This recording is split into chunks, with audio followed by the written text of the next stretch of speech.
This is Las Vegas Real Estate Now, where we bring you the 3 E's: educate, empower, and engage. I'm your host, Harvey Blankfeld, and we've been selling homes here in Southern Nevada since 1988. We're also very proud to be part of the Real Estate Radio Network. That is a national network of local real estate professionals delivering timely, balanced truths about local market conditions. We also have Bill Nelson, who's at Piercy Bowler Taylor Kern, and they give customer service like a small firm. But they have the knowledge of a large firm. That's exactly right. Is that right? That's exactly right. So what does your CPA want to see from you right now? What do you guys need from us? What do you need? What we want to see with a brand new client is we'd like to see 3 years of tax returns. Okay. So we can go back and see what's happened the last 3 years and look at trends and look and see what's going on to see, first of all, that everything was done right in the past. Right. And if there might be some hidden refunds. Yeah, there might be money there. Or there might be some going the other way too. Oops. But anyway, either way, the tax return will be done Is right. it common that you find a lot of issues? It's yes. Wow. Yeah. It happens. It does happen. It does happen. I mean, the tax code's very complex. Yeah. And especially if people have been trying to do it on their own, and as their tax returns get more and more complex, it's harder and harder to get it right. So you need to see 3 years returns. What else? What else do you need to see? Well, we want to see the backup. We want to see your 1099s you have, or W-2s, or K-1s. If you're in a partnership or an S corporation or something, we want to see your K-1s so we can get everything recorded properly. We also want to see your health insurance form. Oh, right. Yeah, because to make sure that you're in compliance. You're in compliance with that. That there aren't any penalties due for that. If you do have forms K1 or something similar to that, if you have any net operating losses from previous years, if you have a business and you had tax losses, then we want to see what makes that up.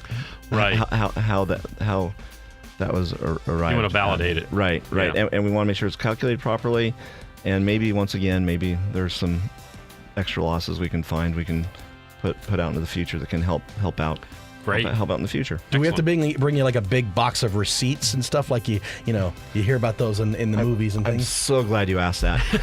And you know what? It's not just the movies. I've seen them in real life. Yeah. And we really don't like to see those. Oh. We like to see summaries. Of everything. Right. One of the things I wanted to talk about was, do we want to see if for people who have businesses or even if you don't have a business, do we need to see every single transaction? Right. The answer is yes and no. I wanted to talk about charitable mileage. Oh, charitable mileage. Charitable mileage for individuals. Okay. Harvey, let's say that you take one of your sons to 3 Square to do some work for charity. Sure. The mileage there and back is deductible. Wow.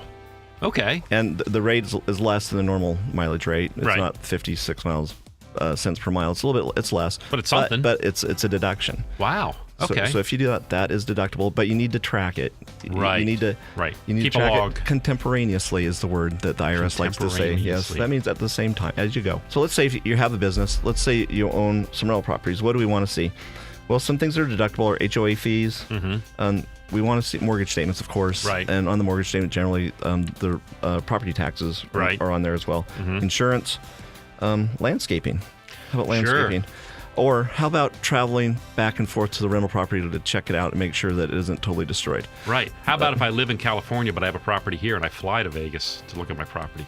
That would be a deduction, as long as that's what you were doing. As long as it's business. And if you look at your property for 5 minutes and go do other things, you need to kind of break it up between what was business and what was personal. Gotcha. Yeah. Okay. Yeah. Very good. You've been listening to Las Vegas Real Estate Now with host Harvey Blankfeld. Please tune in every Saturday at 11 a.m. right here on News Talk 720 KDWN.